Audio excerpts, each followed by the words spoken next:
this is an iHeart podcast. Guaranteed human. This is Julian Edelman from Games with Names. As a fellow dude, do you ever get that not-so-fresh feeling in your butt? That's because you're probably using the dry stuff to wipe. Wet, extra-large, flushable dude wipes get what toilet paper leaves behind in your behind. You wouldn't clean the tail end of your truck with dry paper towels, so why would you wipe with dry toilet paper? Wetter just cleans better. There are no more dingleberries, no more itch and irritation, just a deep, down the seam, confident clean. So don't fumble the ball with toilet paper. Stop being an a-hole to your b-hole. Drop the toilet paper. Available on Amazon and major retailers nationwide. Dude wipes, best clean, pants down. Studies show that 100% of everybody in the world wants to curl up indoors and do nothing because it's so darn cold out there. That's why many people are turning to Bombas, whose pillowy plush slippers and warm merino wool socks have been said to be the most comfortable in the history of feet. Bombas products have been found to boost coziness by up to 1,000,000%. Okay, enough fake statistics, but could Bombas socks and slippers really be the cure?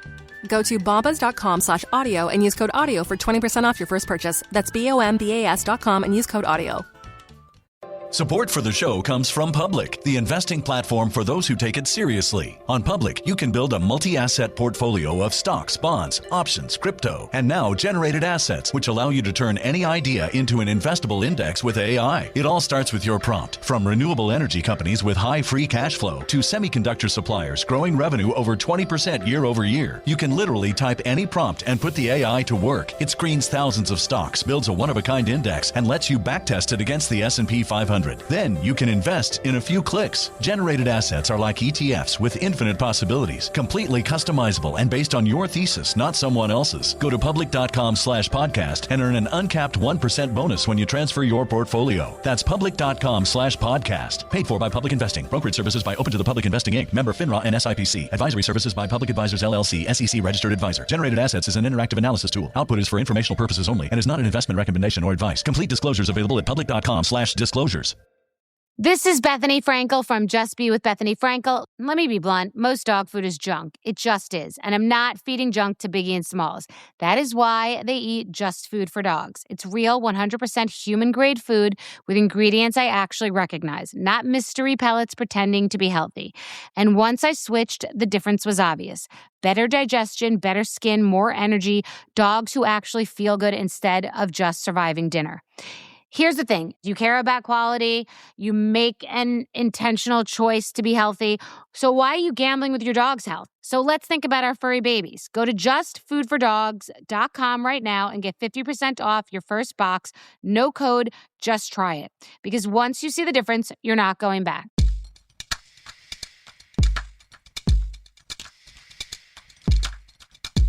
Hello, friends. I am Robert Evans, and this is again Behind the Bastards, the show where we tell you everything you don't know about the very worst people in all of history. Today, with me is my guest, who I will be reading a story about a terrible person to. My guest is coming in cold. His name is Dave Ross. He is the host of the Suicide Buddies podcast and a comedian. Dave, welcome to the show. Thanks for having me, man. Thank you. I'd already thanked you before, but you deserve 2 thank yous and at least one more, but that one's going to be a secret thank you. Look, man, thank you. Whoa. You know what I mean? No, because now I have to give you my 3rd thank you now, but that thank you was planned for later. You could also say you're welcome if you want to save your thank you. I've never heard those words before. Right. Well, no one really is. All right. So today we're going to be talking about a guy, Paul Manafort. What do you know about Paul Manafort? I know very little about Paul Manafort. Wasn't he Trump's campaign manager for a half a minute? He sure was. Yeah, and then couple of months. Yeah, a couple of months. He was one of the guys that got fired. And, I really don't know any more than that. You know he's in jail. But that alone, he's in jail. I did not know that. Oh, wow. Okay, yeah. He's fucking in jail. Mueller caught him on some bunch of shit. We'll be getting into that. I am viciously not plugged in to current events or pop culture always my entire life. That's a sane thing to be. Yeah, it's more so now because I'm forced to be. Yeah. But, yeah. Jail, all right. Yeah, I'm going to guess what most people listening know about Paul Manafort is, he was Donald Trump's campaign manager for a while. Mueller caught him doing some shady stuff, and he's in jail now. And maybe he did something shady in the Ukraine, but they probably don't have much in the way of the details. Good stuff. We're going to be getting into all of that today. But, Manafort is definitely most well-known and most hated for the role he played in getting Donald Trump elected president. And the big point of this podcast today is to let people know that Paul Manafort's work with the Trump campaign is probably the least objectionable thing he did in his entire life. Wow. He is a major bad guy, and so far I would venture to say he's done more damage to the world than Donald Trump. So far. I mean, we're only 2 years into this presidency, so Trump can grow. But Paul Manafort is a world-class, historical-grade asshole, and that's what today's story is about. Oh, my God. I can't wait. Yeah. So join me, won't you, on a journey that I like to call Paul Manafort is just as bad, if not worse, than Donald Trump, and I hope a hive of fire ants sets up shop in his colon. That's a working title. Is that the whole story? Because we can talk about that for a while. I mean, how would you get fire ants inside of a man's colon? Wow, yeah. A horn surgery definitely is involved. Horn, surgery. So either a knife or a horn? Either a knife or a horn. Yeah, or I don't know, somehow some sort of funnel. Coerce him into sitting on a pile of fire ants for long enough. And you have to coerce the ants up into his rectum. Like it's a two-part, two-stage and they have to scheme. Not bite him until they get up there. Or he has to be held down. Either way, it's workable, I think we can agree. There's a road to this destination. Okay, anyway. Paul Manafort, Jr. was born on April 1st, 1949, making his entire life and career essentially one very dark April Fool's joke on all of us. He was raised in New Britain, Connecticut. His grandfather immigrated there from Italy in 1907 and started a construction company. But Paul's father, Paul Manafort Sr., wanted more than just the lucrative corpse-burying mafia contracts an Italian contractor could expect to earn in the 1960s. He wanted political power. So, in 1965, Manafort Sr. ran for and won election to become the mayor of New Britain. He was a Republican, and his easy charm made him popular with voters. Manafort Jr. worked on his dad's campaigns as a teenager. He has happy memories of going to bars with his dad, who'd buy rounds and drinks for and schmooze with potential voters. Manafort Sr. was mayor until 1971, and as you might expect from the Manafort name, he was outrageously corrupt. In 1981, he was charged with perjury for lying in court about a municipal corruption investigation. A major source for this episode is the Atlantic article, Paul Manafort, American Hustler, and it brings up a report from a lawyer, Palmer McGee, which is a fun name for a lawyer, cute, who was hired by New Britain to report on the hilarious corruption in their town. Quote, in his findings, he pointed a finger straight at Manafort Sr., calling him the person most at fault. According to the testimony of a whistleblower, Manafort had flatly announced that he wanted to hire someone flexible to manage his personal office, a place that would, quote, not be 100% by the rules, which is a very nice way of saying he was going to commit major crimes while the mayor of a town. Years later, in an interview, Paul Manafort Jr. would say, some of the skills I learned there I still use today. That's where I cut my teeth. What? With my criminal mayor dad. Wow, man. Mm-hmm. And so this isn't even his career yet. He hasn't even, this is not even his final form. He's just starting on the road to being shitty and looking at his dad and going, but what if I was worse? Yeah. And I imagine his dad is the mayor from Jaws. I know that's... I cannot recall Jaws well enough. Oh, well, it's got a great shitty mayor. One of the great shitty mayors in shitty mayor movie history. Okay, great. Yeah. I love a shitty mayor. Oh, man. It's one of my favorite characters. I love it when they become a shitty governor. You know what I mean? Yes, several, yeah. Rob Ford. That's what I'm talking about. Oh, wow. I guess he's not a... I expected a Reagan reference there, and you didn't give me one. That's nice. Yeah, I mean, we could do that. We could do Chris Christie if you want. There are more. George Bush. George Bush. He was my governor for a while. Yeah. Yeah, he was a shitty baseball team owner for a while. A lot of shittiness out there. Yeah, shitty artist now. It's amazing. The news today, James Gunn just lost a movie for things he tweeted a decade ago. I heard about this. But if you're a terrible governor, you can do anything. It doesn't matter how corrupt you've been. Oh, absolutely. Yeah, it's amazing. You can become fucking president. Mm-hmm. Like several times. Yes. Oh, what a great system we've developed. All right, so Paul Manafort Jr., hereafter the only Paul Manafort we'll be talking about, so just forget the senior. Forget that senior dude, Yeah, got it. Paul Manafort first got into national politics in 1976. That was the year President Gerald Ford ran for re-election. Manafort was his delegate coordinator and basically helped him fight off a primary challenge from Ronald Reagan. So, always a Reagan connection. Reagan lost that? Yeah, Against Against who? Gerald Ford. Oh, Ford was right, the of president course. at the time. You know, it's pretty hard to unseat. Yeah. I didn't realize we were talking about president for some reason. Yeah, no, it's all I good. don't know why I would have thought that Gerald Ford would have beat Ronald Reagan in like a comptroller seat when they were 21 or whatever. He definitely would have beat Reagan in a fist fight. Because if You think so? Oh man, I think of our modern presidents, Gerald Ford is probably close to the top of Hefty presidents dude. I think could win in a fist fight. Yeah, like he's totally. built like a boxer. Yeah. Yeah. I Wide think about face this a lot. on White that face. man. He could definitely take a punch. Yeah. Yeah, for sure. Gerald Ford could take a punch. But he did not succeed in winning the presidential election that year, which was won by Carter, which led to 4 years of Carterism. In 1978, Manafort took a job as the Southern coordinator for Ronald Reagan's presidential campaign because Reagan decided he was going to try and unseat Carter and gave it another shot. Manafort held this position for 2 years and used it to begin his first experiment with dirty tricks. There was this guy, Neil Acker, who'd helped Manafort and his partner, Roger Stone, a couple years earlier during the midterms. Manafort, yeah, that's the only proper reaction to Roger Stone's name. I hate him. He's history. He's a monster. Yeah. He is a monster, admittedly a monster. He says, yeah, I like to piss people off. I like it when people hate me. Ugh. Yeah. God. Well, so Manafort and Stone had worked with this guy, Neil Acker, during the midterms, and he'd been a big help to them. So Manafort and Stone had promised to support Acker as a replacement for Roger Stone at the head of the influential Young Republicans group. But in 1979, when it came time to put up or shut up, Manafort backed out of the deal and told Acker that now he wouldn't help unless Acker swore loyalty to Ronald Reagan. Acker wanted to stay neutral, and so Paul Manafort burned him to the ground. 1 week before the Young Republican Convention, Manafort went to the delegates who'd already promised to support Acker and told them to leave. Then he took over managing Acker's opponent's campaign. Acker lost the election in what one of Manafort's whips called one of the great fuck jobs in party politics. Yeah, politics people always have fun ways of talking about how they fuck with the government and the planet. Man, this is why I love Veep so much. Yeah.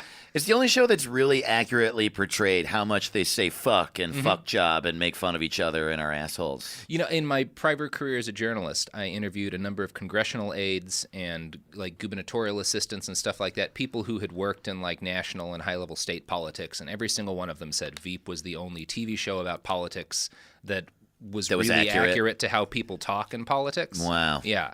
None of them chose the West Wing. Well, of course not. Yeah. The West Wing is liberal porn, which makes it the greatest TV show of all time, in my opinion. But wow. It's soothing to watch. Oh, but totally. It's like a back rub. That's all it is. Nobody with that much like backbone and moral certainty has ever been president. There are no people that are that altruistic. No. There just are not. And we all wish there were. We all flip out like they could be, but they're not. No, they just don't get that far in politics.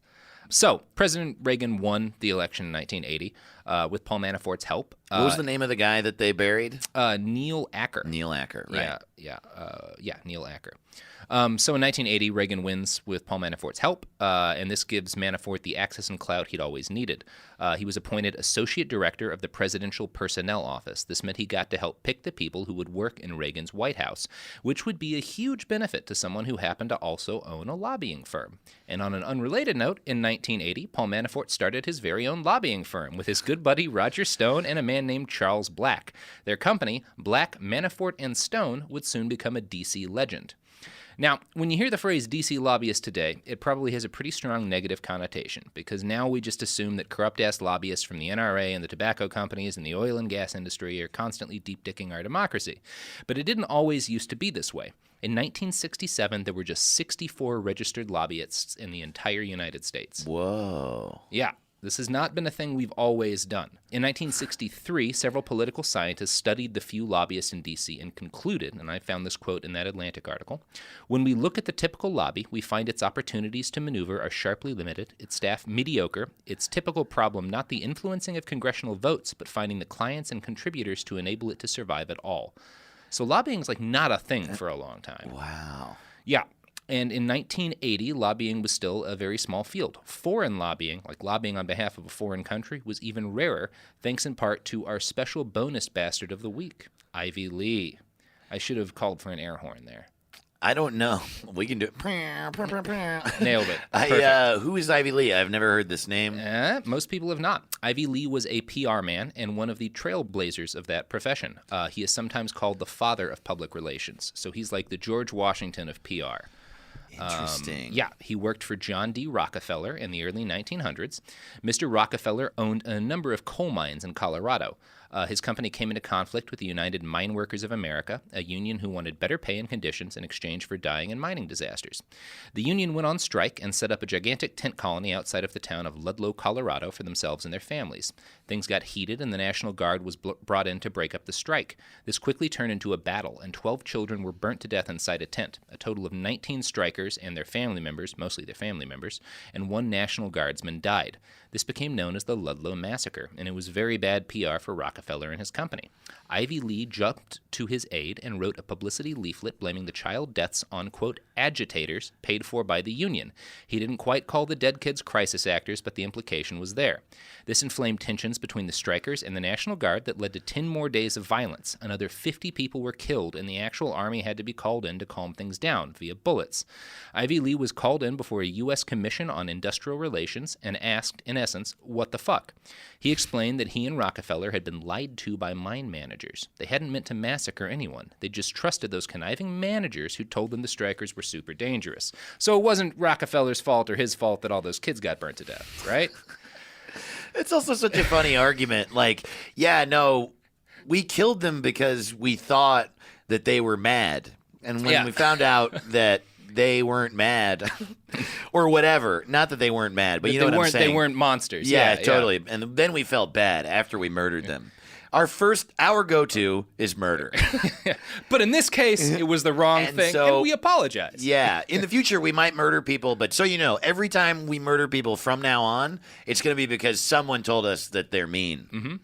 Yeah. Jesus Christ. So the miners started calling Ivy Lee Poison Ivy Lee, which is, you know, it's the early 1900s. Sure. Nicknames are a new science. They were doing their best. I don't know. Poison Ivy Lee's not so bad. Yeah. Poison Ivy's, you know, it itches. It itches. Yeah. It causes it's some not good.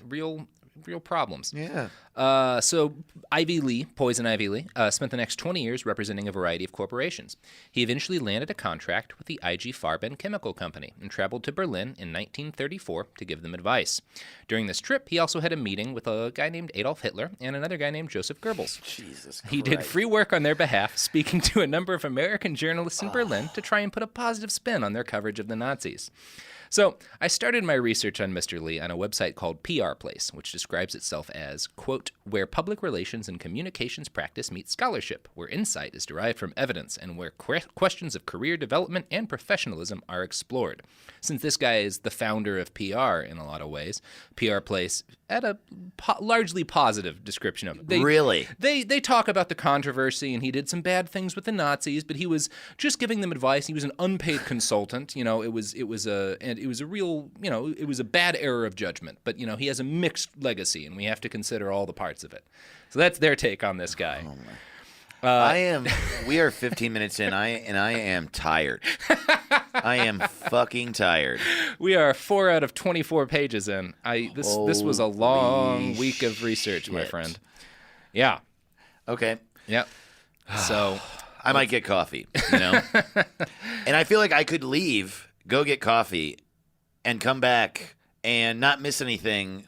Miss a lot of things, but not miss anything. Because the general theme here is all these people are huge pieces of shit, and you should feel validated in being a nihilist. Yeah.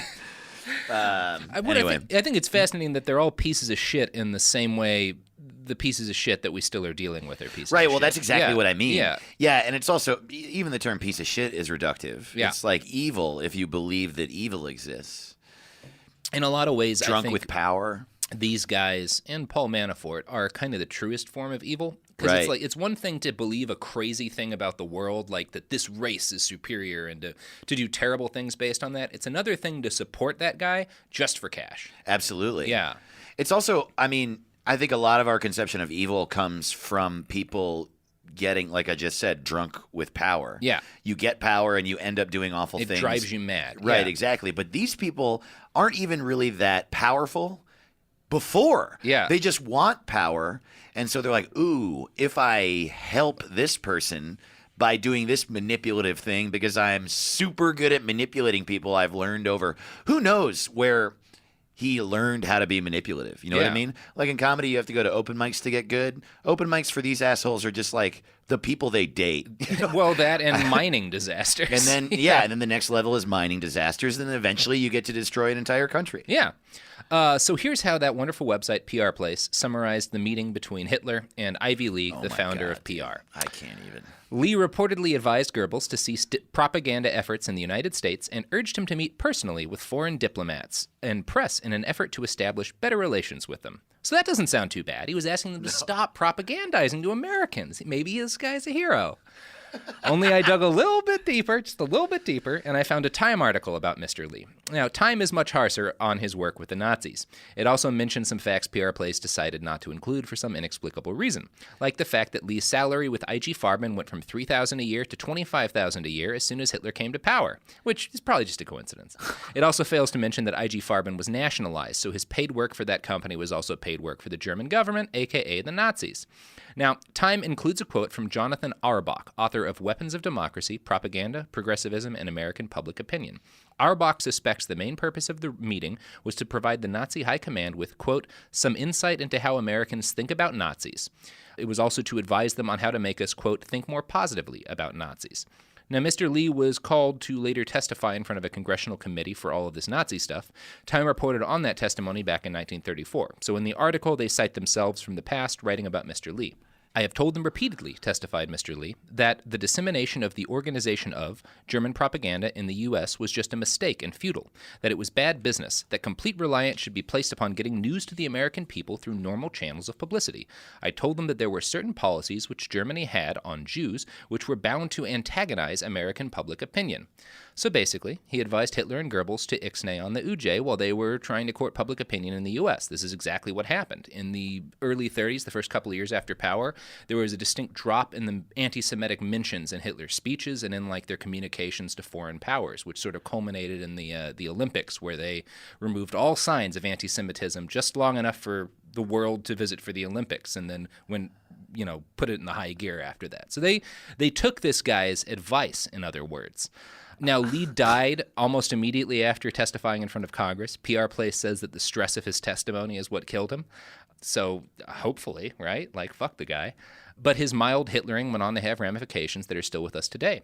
Good ramifications. In 1938, the U.S. passed the Foreign Agents Registration Act, or FARA, which requires Americans to register with the government before working on behalf of a foreign government to, say, influence public opinion towards an authoritarian regime in another country.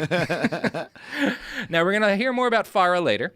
For right now, it's important to understand that another aspect of Ivy Lee's little freelance Nazi career was a decades-long depression in the lobbying for sketchy foreign governments industry. It just wasn't done for a while. Again, there weren't very many lobbyists anyway, and sort of the stigma attached to Lee had kind of stopped it from happening for quite a while. Black Manafort. So Paul Manafort is the one that brought him back in? Yep. Man, I wish I were dead. This is fucking crazy. That might as well be the tagline for this podcast. I wish I were dead. That's how I feel every time I watch the news now. Yeah. Oh, shit, you got a Tide Pod sitting here. Yeah, we always have a Tide Pod in the office. We're millennials. Half an hour more, I'm going to eat that shit. Mm-hmm. You will die, right? Probably. Yeah. Has anyone ever done it? I think you'll die. It's hard to say. It might be one of those things that's either way. We always have a Tide Pod around. I appreciate it. So, yeah, Black Manafort and Stone were the lobbying firm that brought this back with a vengeance. Now, they started by working with standard, respectable American corporations like Bethlehem Steel, Johnson & Johnson, Trans World Airlines, the Tobacco Institute, and others. Tobacco Institute. It's fine. They probably weren't hiding anything. Tell me that was a university. Tell me that was a real college that people went to. It's where you learn how to grow the best tobacco. Yeah, they were innovators in the lobbying field and were the first company to combine lobbying, consulting, and PR into the same business. Time magazine called them a supermarket of influence peddling. In other words, they were the Walmart of propaganda. Black, Manafort, and Stone was the first lobbying firm to also include political consultants, which meant they could run campaigns and then lobby the politicians they put in power simultaneously. What a value. And like all true innovators, Paul Manafort wasn't willing to sit on his laurels. He and his partners introduced another lobbying innovation in 1984, working for both sides at once. In Louisiana, Vermont, and Florida, the firm represented both Republican and Democratic candidates in that year's elections, guaranteeing they'd have a lobbying in no matter who won. Whoa. Dude. Oh yeah, see, we're well into it now. Yeah. And we will get back into it, but first we have to have some ads. And before we get into the official ads, I'd like to talk a little about our unofficial sponsor, Doritos, who have not yet given us any money, but who I think I'm a big advocate of Doritos. Sure, because after a they long taste day, good. and after a long day of reading about terrible things, At least you can have some Doritos. at least you can have some Doritos, which should be their new tagline, at least you can have some Doritos. I remember when Taco Bell first came out with the Doritos Locos Tacos. Everyone in my world was making fun of them. But my immediate reaction was like, man, that sounds great. Yeah. And then I went and had one, and you know what? It was great. And Yeah. to this day, I still eat them. And it hurts me, you know? Yeah. It hurts Yeah. my butt. But Sure. it's all right. Yeah, and sometimes you worth just it. need that Doritos flavor. And you also need the other products and services that are advertised on our podcast and help to support the show, which are coming up now. For period protection you can put on and forget about, nothing beats Knix leak-proof underwear. North America's #1 leak-proof underwear brand. Let's face it, life can be unpredictable, but your leak-proof underwear shouldn't be. That's why millions of people choose Knix. For periods, for light leaks, for everyday freshness. Knix undies are super comfy, super absorbent, and made to handle whatever your day throws at you. Day 2 of your period? Covered. Your daily run? No problem. That big sneeze? You know the one. Yep, we've got you. And with styles like bikinis, boy shorts, thongs, and high-rise, plus sizes from extra small to 4XL, Knix makes it easy to find your perfect fit. Say goodbye to stress and leaks, and say hello to undies that work just as hard as you do, no matter the leak. Find the style and level of protection you want at Knix.com and use code FLOW15 for 15% off. That's KNIX.com, code FLOW15 for 15% off. Knix, for your leaks, for your life. Support for the show comes from Public, the investing platform for those who take it seriously. On Public, you can build a multi-asset portfolio of stocks, bonds, options, crypto, and now generated assets, which allow you to turn any idea into an investable index with AI. It all starts with your prompt. From renewable energy companies with high free cash flow to semiconductor suppliers growing revenue over 20% year over year, you can literally type any prompt and put the AI to work. It screens thousands of stocks, builds a one-of-a-kind index, and lets you backtest it against the S&P 500. Then you can invest in a few clicks. Generated assets are like ETFs with infinite possibilities, completely customizable and based on your thesis, not someone else's. Go to public.com/podcast and earn an uncapped 1% bonus when you transfer your portfolio. That's public.com/podcast. Paid for by Public Investing. Brokerage services by Open to the Public Investing Inc. Member FINRA and SIPC. Advisory services by Public Advisors LLC, SEC registered advisor. Generated assets is an interactive analysis tool. Output is for informational purposes only and is not an investment recommendation or advice. Complete disclosures available at public.com/disclosures. This is Bethany Frankel from Just Be with Bethany Frankel. Let me be blunt. Most dog food is junk. It just is. And I'm not feeding junk to Biggie and Smalls. That is why they eat Just Food for Dogs. It's real, 100% human-grade food with ingredients I actually recognize, not mystery pellets pretending to be healthy. And once I switched, the difference was obvious. Better digestion, better skin, more energy, dogs who actually feel good instead of just surviving dinner. Here's the thing. You care about quality. You make an intentional choice to be healthy. So why are you gambling with your dog's health? So let's think about our furry babies. Go to justfoodfordogs.com right now and get 50% off your first box. No code, just try it. Because once you see the difference, you're not going back. Tired of spills and stains on your sofa? Wash away your worries with Anabay. Anabay is the only machine washable sofa inside and out, where designer quality meets budget-friendly prices. That's right, sofas start at just $699. Enjoy a no-risk experience with pet-friendly, stain-resistant, and changeable slip covers made with performance fabric. Experience cloud-like comfort with high-resilience foam that's hypoallergenic and never needs fluffing. The sturdy steel frame ensures longevity, and the modular pieces can be rearranged anytime. Shop washablesofas.com for up to 60% off site-wide, backed by a 30-day satisfaction guarantee. If you're not absolutely in love, send it back for a full refund. No return shipping or restocking fees. Every penny back. Upgrade now at washablesofas.com. Offers are subject to change, and certain restrictions may apply. Welcome back to Behind the Bastards. We're eating fruit leather. I have fruit leather in my mouth. It's all good. Whatever kind of leather you have to put in your mouth to hear the rest of the story is fine. It's a rough one. So, do you have some gin? Paul Manafort. God, that would be the right drink. Because gin is terrible, and this is a terrible story. Absolutely. Yeah, you nailed it. It's like a wood peg to chew on and some gin to drink. Yeah, I want to feel like a juniper berry is fucking me in the mouth. It's time for gin. I always want to feel like that. Yeah. Okay, so we just talked about how Black Manafort and Stone, Paul Manafort's lobbying firm, had sort of invented the idea of just funding both sides of an election and not really caring who wins because you can sell, corporate access to them either way. So The Atlantic around this time in the early 80s quoted a congressional staffer who joked, "Why have primaries for the nomination? Why not just have the candidates go over to Black, Manafort, and Stone and argue it out?" So that's sort of the attitude in the Beltway about these people. And Manafort was very much into that attitude. He filled out a questionnaire for the Washington Times somewhere around this period, and he stated that Machiavelli was the person he most wanted to meet, which is like, okay, dude. What? Okay, dude. So things started getting very busy for Paul Manafort in the mid-1980s. He's revolutionizing the way Washington works. His first daughter, Andrea, was conceived in between conference calls. She later wrote that he, quote, hung up the phone. How do you know that? This is what his daughter said. How does she know that? I don't know how. I'm guessing that's what Paul Manafort told her. Yeah, right, exactly. Yeah. I mean, I don't know. It's pretty ridiculous for me to call bullshit on any of these facts at this point, but that one's just like... Yeah, it doesn't that's paint what him in happened. a good light. She said he, quote, hung up the phone, looked at his watch, and said, okay, we have 20 minutes until the next one, meaning the next conference call. So she's not painting a good picture of her dad here. No. But we'll hear more from Andrea later. Especially knowing that he told her that. Whether it's true or not, he was like, how old was she when he told her? This is clearly the story he wanted her to know. Yes. Yeah, and it's He gross. wanted her to be vicious and fucking evil when she grew up, too. Yeah, it worked out. So Okay. Paul and his fellow partners started taking home big, fat $450,000 a year on up paychecks, which back then was like $1 million a year. The company was also full of money, so they started throwing massive yearly parties, golf parties, which got rowdy enough that they were apparently kicked out of every venue they booked. They never got to use the same venue 2 years in a row. Yeah, one former employee and good friend of Paul Manafort is quoted in The Atlantic as saying this: "A couple of women in the firm complained that they weren't ever invited. I told them they didn't want to be." So that's not gross at all. Yeah. Yeah.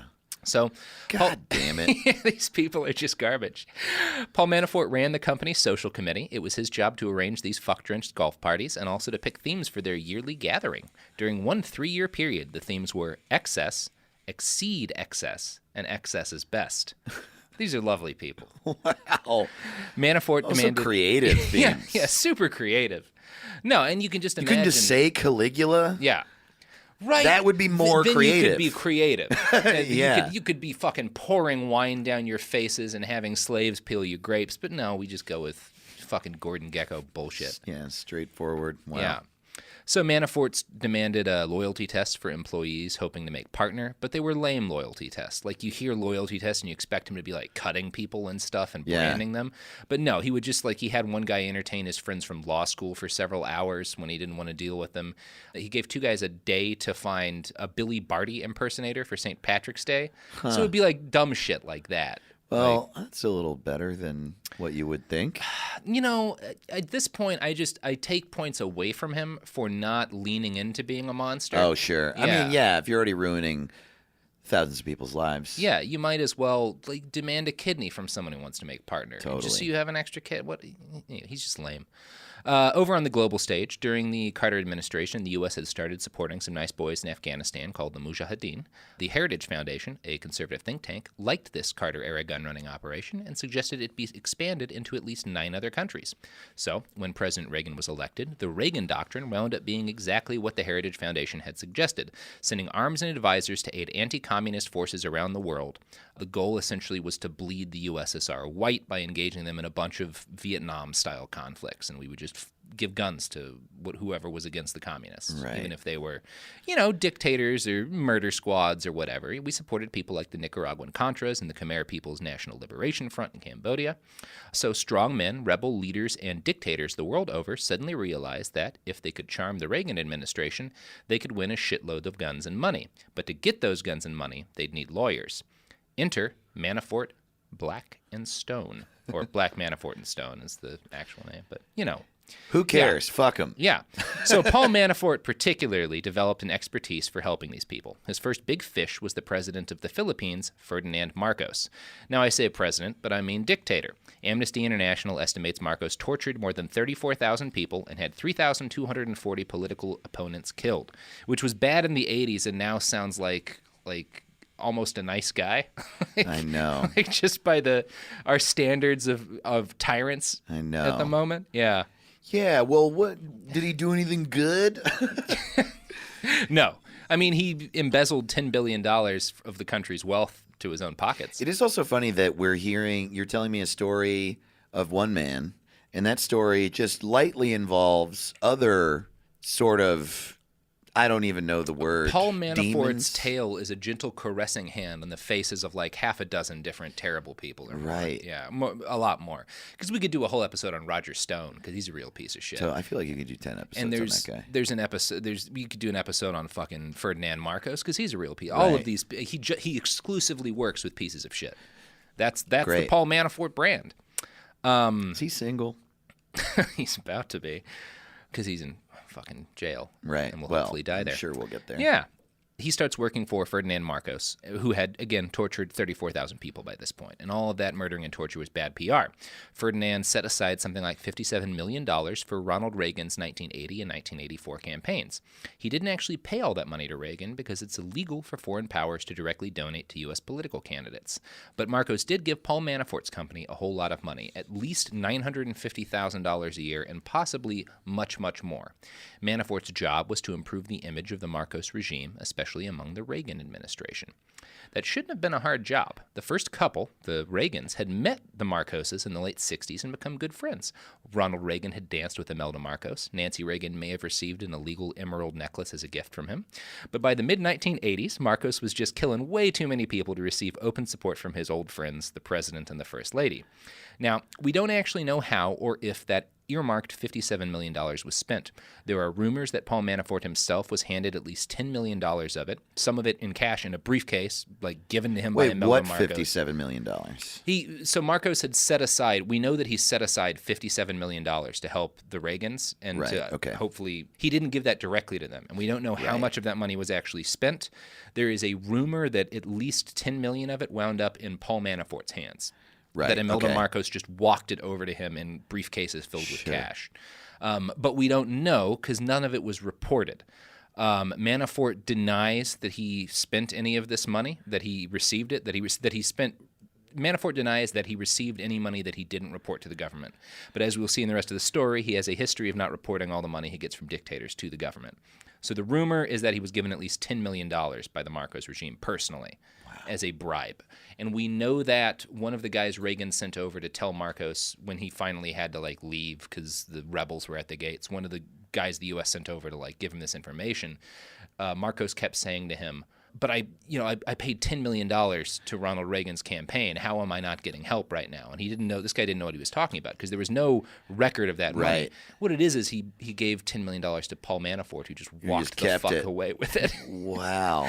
Which is a thing that, Manafort says that's totally fiction and that he did everything by the book. But we'll read the rest of the story and you can tell me how much you believe that Paul Manafort didn't just steal $10 million from a dictator. Right. Well, that's the thing with these people, right? I've actually... I'm sorry, I don't mean to derail you entirely. No, but it's all good. When you really think about people like Roger Stone and Paul Manafort and Donald Trump, people who just fuck with the world. They do fuck jobs. Yeah. That's what they do. I think they come from such a unique perspective on life, whereas I feel like even though people do awful things all the time, are rude to each other, disrespectful to each other, we've all messed up and we've all bullied and been bullied and all that stuff. I think a great many people are trying to do the right thing. Yeah. But I think in order to be like that, you literally have to think man, life would be fun if I didn't care about anyone else's pain at all. It would be super fun. Mm-hmm. And I really think that's what it is. And I know that shouldn't be shocking to me. It shouldn't be that weird to me that people think that way. But I can't accept it. But I really think that they look at the world as an amusement park in which they get to do whatever they want and they don't care about their legacy at all. They just think man, if I could have the most sex and a bunch of money and my whole life could be an adventure, even if millions of people die, then that would be pretty fun. You only live once, right? And I think you're big part right. I think Roger Stone is that kind of guy, which is why he's very carefully picked the jobs he's picked. Paul Manafort wanted a legacy and wanted power, and that will wind up being his downfall later in this story. Interesting. Is that he wasn't happy just enjoying life. Okay. But I'm getting ahead of myself here. So Politico looked deeper into the story of Manafort receiving $10 million from Marcos after Manafort started working for Trump, and they found a lot of information that had never been made public because nobody back then had cared what some shady guy with connections to Reagan did in the Philippines. I'm going to quote Politico here. Manafort and his associates advised the couple on electoral strategy, the Marcoses, on electoral strategy, and in Washington, where they worked to retain goodwill by tamping down concerns about the Marcos regime's human rights record, theft of public resources, and ultimately their perpetration of a massive vote-rigging effort to try and stay in power in the Philippines' 1986 presidential election. So Manafort became so well known in the Philippines as the guy who was essentially lying to the rest of the world about what was going on in their country. Corazon Aquino, the woman who ran against Marcos in that election, actually brought up Paul Manafort a lot during her campaign. Wow. Teddy Locsin, a Filipino journalist, said, quote, Manafort's name was like Voldemort today. So he made the Harry Potter connection. I'm not a guy for making Harry Potter connections to politics. But he did. But he fucking did. So that 1986 election was a snap election, and I think it was Manafort's advice to Marcos that he hold a snap election. And the goal was, people say I'm not a Democratic leader, so if I hold an immediate election right now, Is that what a snap election is? Yeah, it happens out of nowhere? It happens out of nowhere, and it's just so he can prove that he's the man that people want in charge. And they were hoping to just rig the election and coast on it. Manafort said at the time about this snap election, what we've tried to do is make it more of a Chicago-style election and not Mexico's.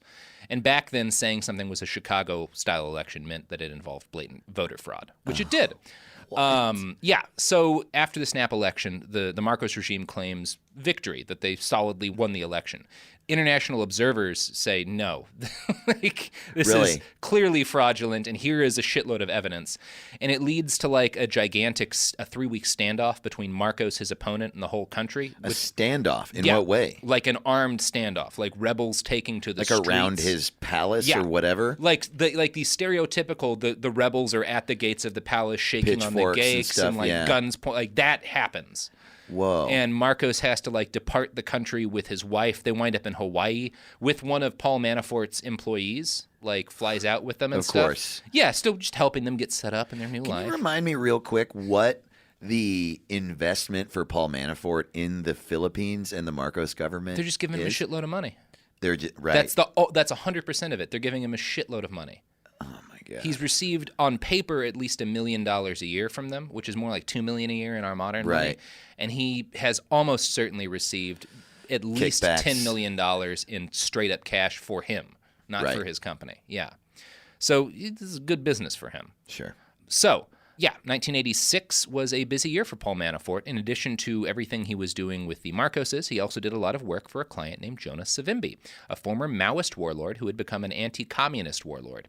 His army kind of, sort of, absolutely turned women into sex slaves and murdered children. So you can see why he needed the PR genius of Paul Manafort to refurbish his image. He's working with this guy the same year he's working with fucking Ferdinand Marcos. Yeah.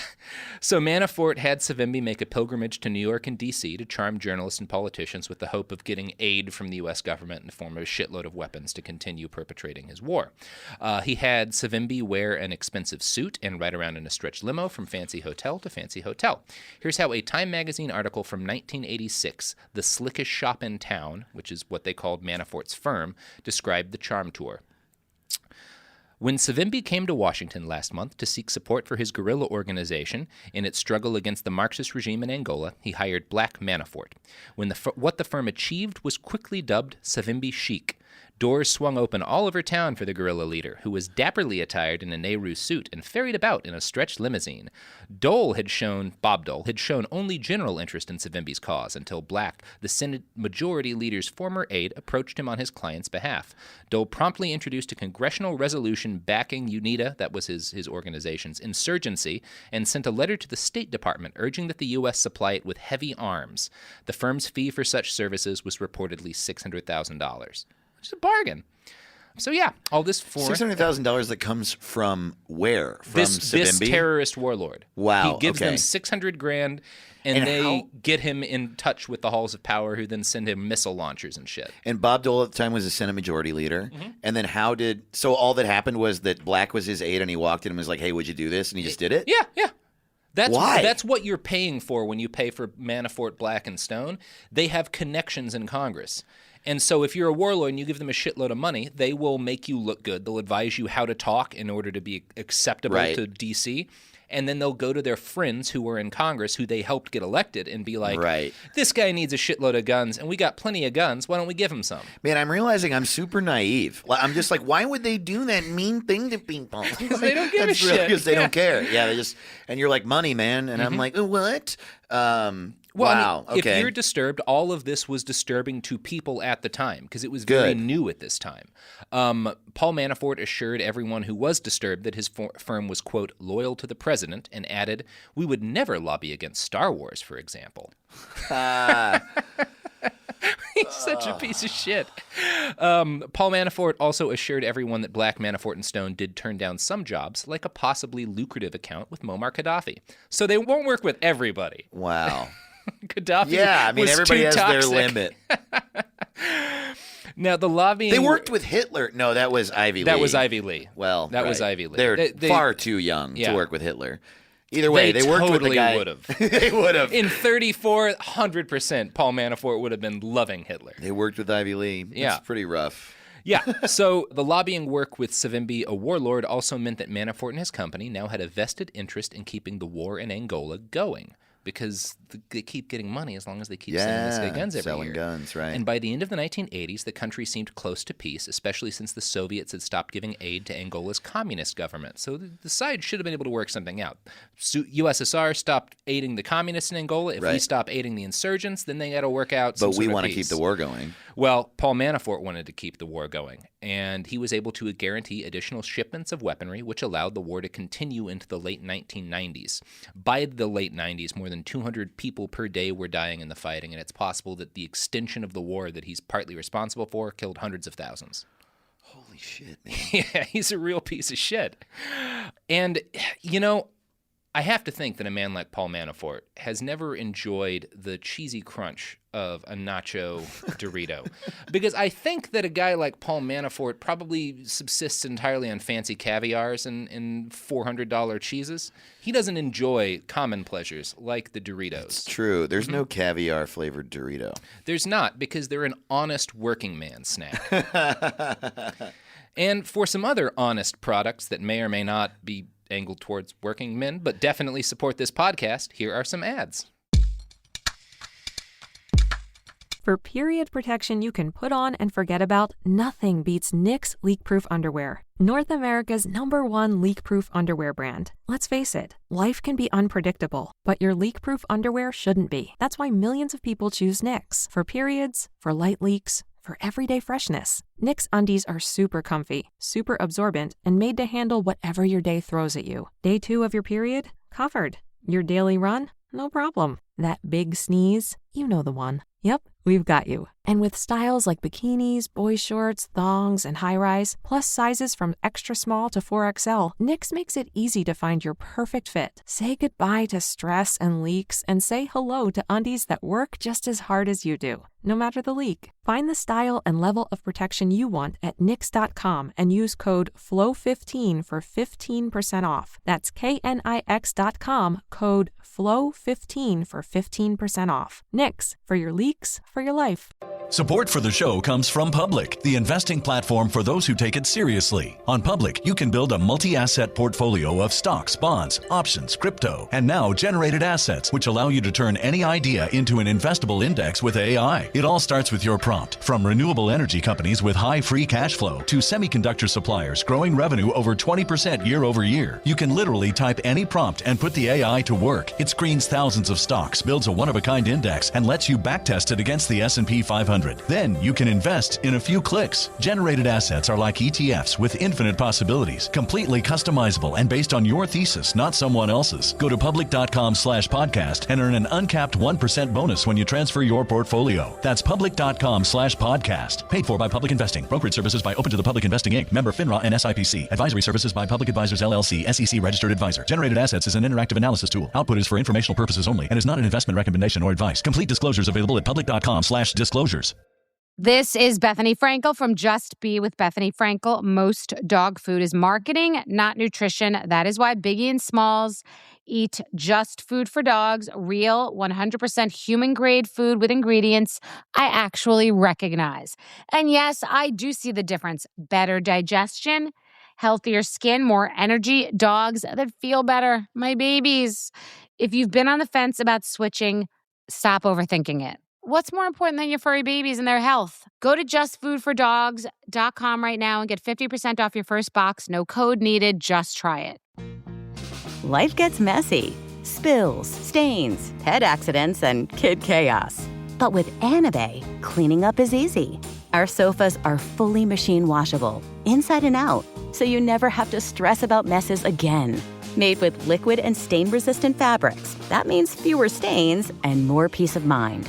Designed for real life, our sofas feature changeable fabric covers, allowing you to refresh your style anytime. Need flexibility? Our modular design lets you rearrange your sofa effortlessly. Perfect for cozy apartments or spacious homes. Plus, they're earth-friendly and built to last. That's why over 200,000 happy customers have made the switch. Upgrade your space today. Sofas start at just $699. Visit washablesofas.com now and bring home a sofa made for life. That's washablesofas.com. Offers are subject to change and certain restrictions may apply. And we're back. Goodness, those were some good products and or services. All right, let's get back into the Manaforting. So we just talked about sort of the lobbying work that Manafort did for Ferdinand Marcos of the Philippines up until he got ousted by rebels, and the work he did supporting rebels and helping to extend a civil war in Angola. And now we're getting into the rest of his career. Fun. Yeah, I think the best summary of what his firm was doing at this time was actually by his business partner, Roger Stone. He gave it last year, or in 2016, in Ken Rudin's Political Junkie podcast, which I don't think is a gigantic podcast. But he said, of this era, Black, Manafort, Stone, and Kelly lined up most of the dictators in the world that we could find. pro-Western dictators, of course. Dictators are in the eye of the beholder.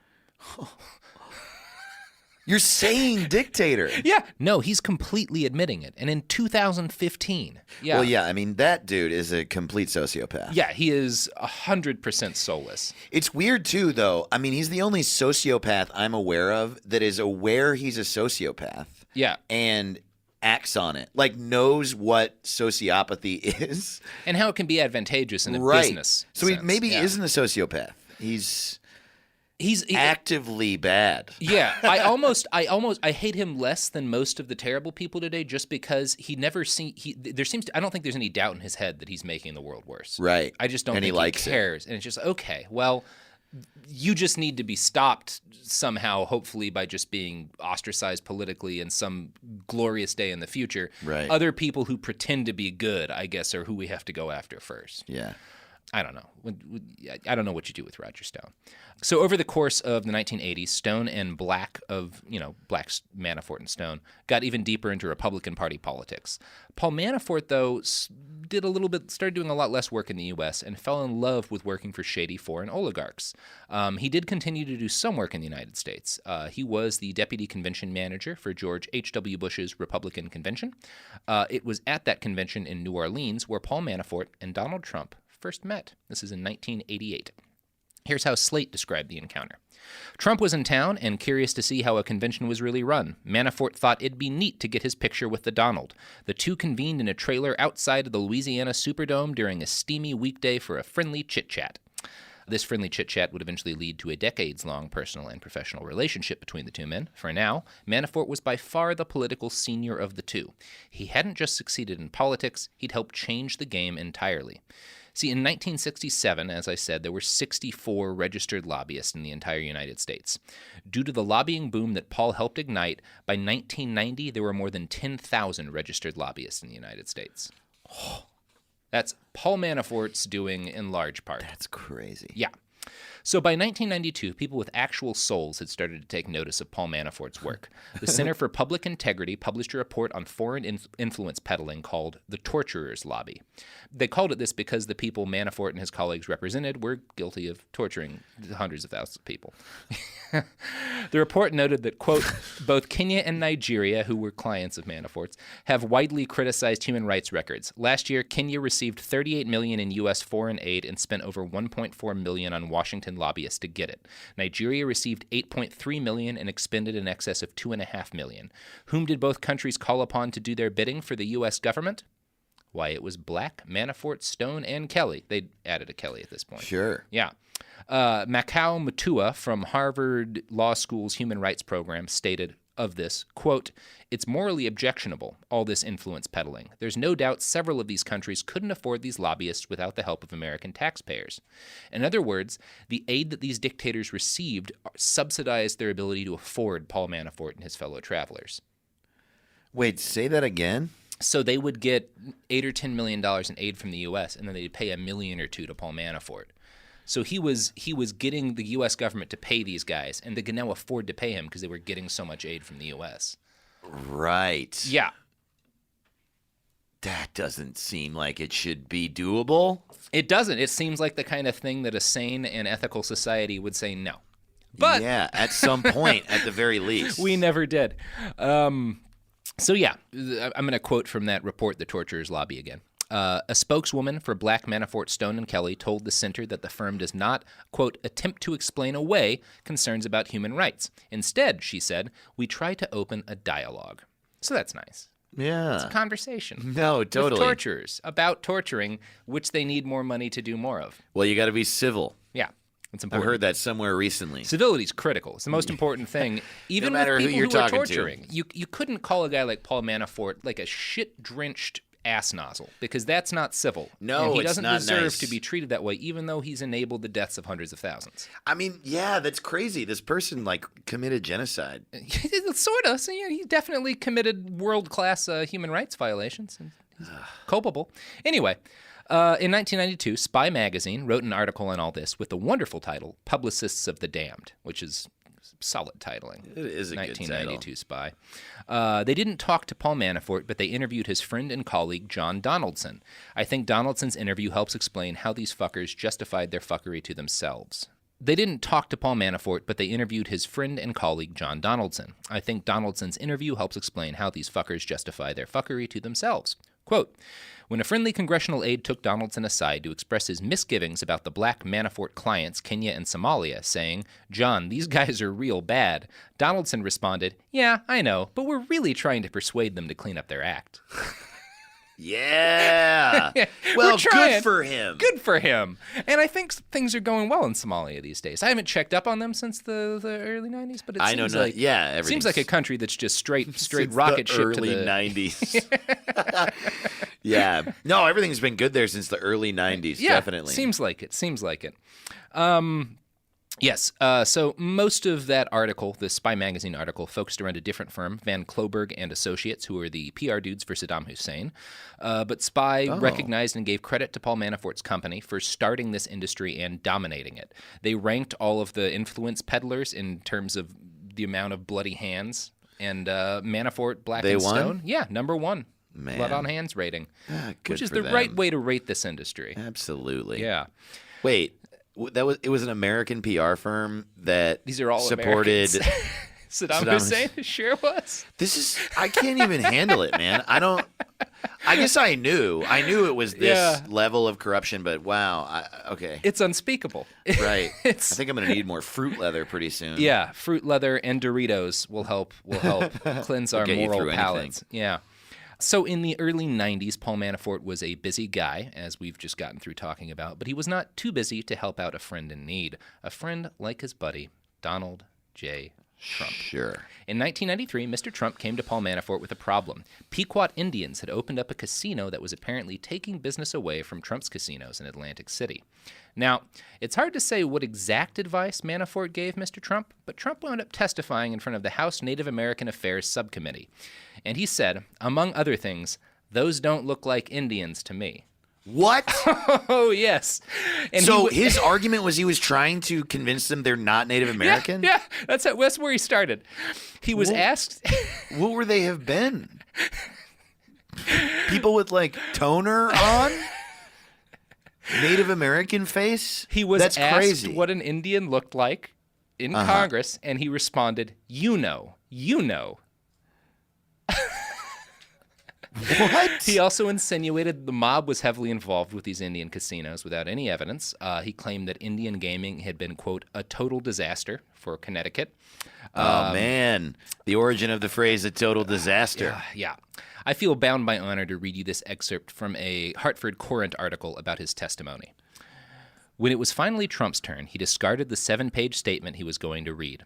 I had a long and boring speech, he told the panel. It was politically correct and something that would have gotten me into no trouble whatsoever. With that, he offered off-the-cuff remarks about some of the things bugging him lately, such as the mob. Forget the Justice Department. Shrug. Organized crime is rampant. People know it. People talk about it, Trump insisted. I wonder what J. Edgar Hoover would have said about this. Now, Neil Abercrombie, a Democrat from Hawaii, wound up getting in the last word in that Hartford Courant article, and his speaking on that in 1993 inadvertently provides the best summary of modern politics I've ever heard. Free speech reigns, no matter how idiotic. Wow. Yeah, he really nailed 2018. Totally. So other coverage by Hartford Courant at the time revealed that by this point, Trump had been retaining the services of Black, Manafort, and Stone for years for their advice on, quote, housing matters. When he was asked why he needed Mr. Manafort's services, Trump laughed. I don't know if this lobbying does anything, but they've represented me over the years, and I'm very loyal. Which is, if we know one thing about Donald J. Trump, he's a loyal man. That's a crazy left turn. It's weird because he seems so maniacal and so self-important that you forget that he's really, like, socially incredibly smart. Yeah. Donald Trump. Yeah. He's dumb at so many things that you forget that he's a genius in one thing. Right. Absolutely. Yeah. Which is the most dangerous. There's nothing as dangerous as an idiot with a trick up his sleeve.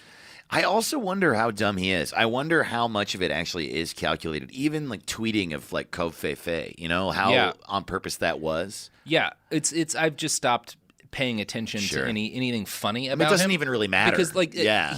we shouldn't be laughing at him now. It doesn't matter how ridiculous the shit he does. Yeah. Like anyway. Right. This is not the Donald Trump episode, although Did he inevitably convince comes in this here. subcommittee that those people No. were not Native Americans? Okay. No one had to Thank listen to Donald Trump God. yet. So this was still that beautiful period where you could just ignore him. Do they just call him dumb and move on? They called him dumb and racist. Like Oh, the really? You people said he this was guy testing for, Abercrombie? yeah, Yeah. they were like, this was really racist testimony because he said they don't look like Indians to me. It's crazy. It's insanity. So during the 1990s, Paul began a friendship with another guy too, an arms dealer named Abdul Rahman El Asir, who paid him like $90,000 in 1994 to help broker a deal with a French politician to help Pakistan make submarines. It didn't end well, and like 11 people were murdered, but Paul Manafort still got paid. According to The Atlantic, El Asir was something of a bad influence on Paul Manafort. They quoted one of his friends as saying, Paul became aware of the difference between making $300,000 and $5 million. He discovered the south of France. El Asir would show him how to live that life. So, Wow. Paul is now hanging out with like a fucking arms merchant, multi-millionaire, if not billionaire, and he realizes that like his just millionaire lifestyle is small beans. Not enough. Yeah. So Paul starts spending less and less time at the office and more time jet-setting around with El Asir. He also started spending money like he was worried it might evaporate. When his daughter Andrea decided she wanted a horsey, Paul Manafort bought a farm in Palm Beach and filled it with purebred Irish horses. He also hired a full staff to take care of them. In 1991, his firm gets bought by another company, and he makes a bunch of money, and he leaves in 1995 in order to set up another lobbying firm of his own, more focused on overseas dealings. So he leaves Black Manafort and Stone. Yeah. Okay. It gets bought, and he leaves after a couple of years. But he starts a couple of different firms, all doing the same thing. Sure. Yeah. His life isn't all fun and games. His wife was injured in a horrible horseback riding accident in 1997, and by all accounts, he was very devoted to her while she healed. So that's one nice thing. Yeah. One way he seemed to deal with his stress was by buying houses, often sight unseen. He'd just decide, I want a new house, and boom. As Johnny Depp's example proves, this kind of lifestyle is not sustainable without regular injections of cash. And since working with dictators wasn't always enough to make the bills, Paul decided to get in on a great scam opportunity with his arms dealer buddy, El Asir. Here's The Atlantic. Quote, in 2002, he and Manafort persuaded the bank to invest 57 million euros in a Puerto Rican biometrics company. According to reporting by the Portuguese newspaper Observador, Manafort was the lead American investor in the company. His involvement helped justify the bank's investment, despite evidence of the company's faulty products and lax accounting. El Asir is alleged to have extracted bloated commissions from the deal and to have pocketed some of the bank's loans. Manafort reportedly made $1.5 million selling his shares of the biometrics firm before the company eventually came tumbling down. So he's just fine fucking over everybody. Damn. Yeah. By 2005, Paul Manafort is known as the guy if you were a shady dictator or criminal looking to improve your image abroad and maybe get in the good graces of U.S. politicians. This led him to Ukraine in the employ of its wealthiest citizen, a steel billionaire named Rinat Akhmetov. According to PolitiFact, Manafort advised one of Akhmetov's companies on corporate communication strategy. But it turned out Akhmetov was a friend of this guy, Viktor Yanukovych, who was really in a bit of a pickle. Now, Viktor was the prime minister of Ukraine and a buddy of the Putin regime. He wanted to move Ukraine closer in the geopolitical sense to Russia, but most Ukrainians, particularly in the western part of the country, did not want this. They hoped to eventually become part of the EU. This was a big issue for the country, and it came up front and center in the 2005 election when Viktor Yanukovych went up against Viktor Yushchenko, who was pro-West. Yushchenko was horribly poisoned with dioxin during the campaign, and Yanukovych was declared the winner. People thought this was shady, and they took to the streets. Oh, sure. Yeah, to protest. The Supreme Court ordered a revote, which is apparently an option in some countries, and they held a revote 2 weeks later. So this guy, Yanukovych, calls Paul Manafort 2 weeks before the new vote and asks him to help save his ailing presidential campaign, which is very unpopular since he poisoned that guy. It had to have been him. Oh, sure. I mean, fucking no, of course. I don't know why people don't like me. Yeah. Anyway, Manafort, being an honest guy, told him that there wasn't much he could do at this late hour, and Yanukovych did lose. But he wound up hiring Manafort shortly thereafter. The two worked together for nearly a decade. On paper, Manafort was an advisor to Yanukovych's party. In reality, he was also helping revamp Yanukovych himself. Here's the Washington Post.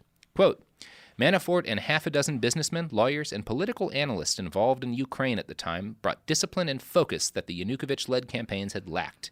He got Yanukovych to comb his hair better, to stay on message during public appearances. He drilled them on talking points and told them what suits to wear.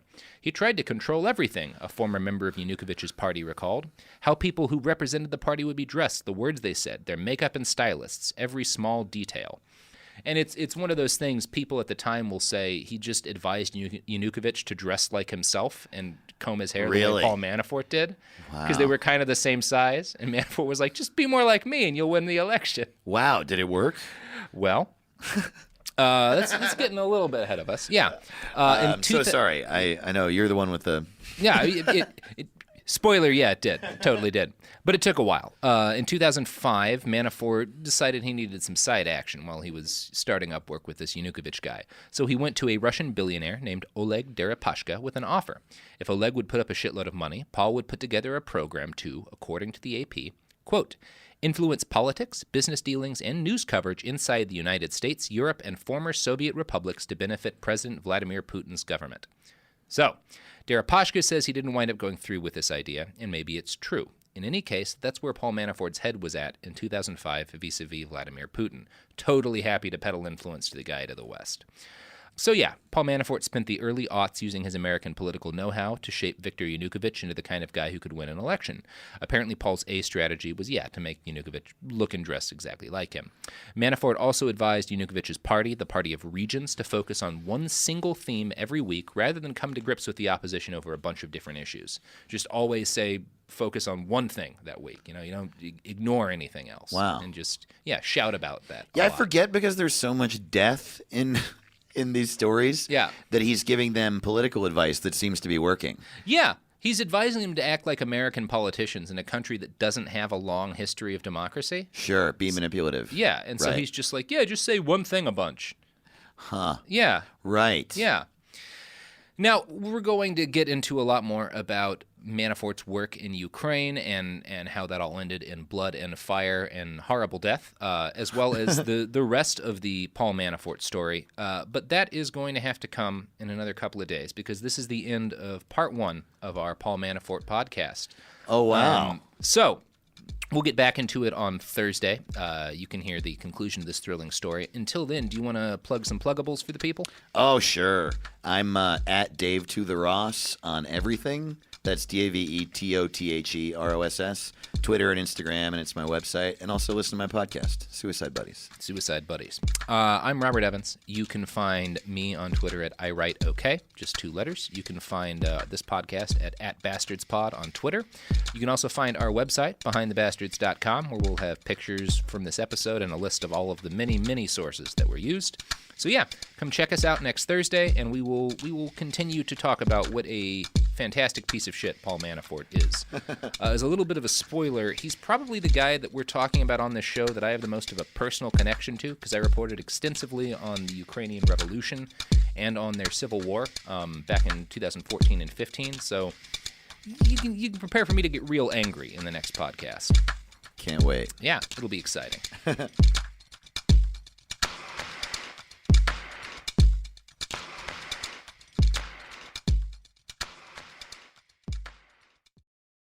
A BetterHelp ad. We get it. February is full of flowers, candy, and, of course, lots of talk about relationships. It can feel like everyone else has it all together in their love lives. But the truth is, we're all still figuring it out. Whether you're working on your marriage, navigating the dating apps, or prioritizing staying single, no matter where you are, you're right on time. Therapy can help you find your way and take some of the pressure off yourself so you can determine what you want, what feels heavy, and how you can feel lighter. Just a little bit of outside perspective from a professional can lead to new understanding and a lot of progress. So the next time you're feeling iffy about your love life, try therapy with BetterHelp and see where it takes you. And remember, you're right on time. Visit BetterHelp.com for 10% off.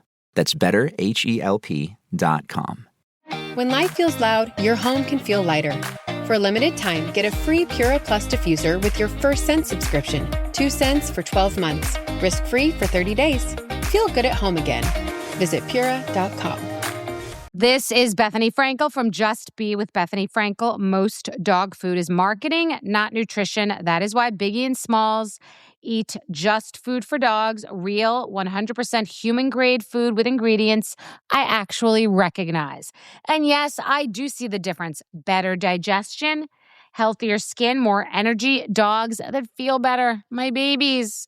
If you've been on the fence about switching, stop overthinking it.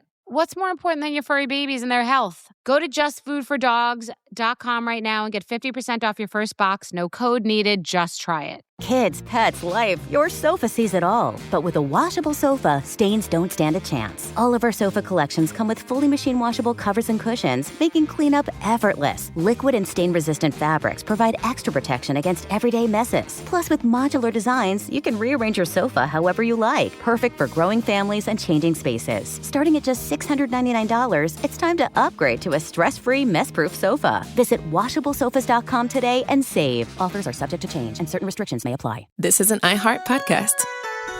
Guaranteed human.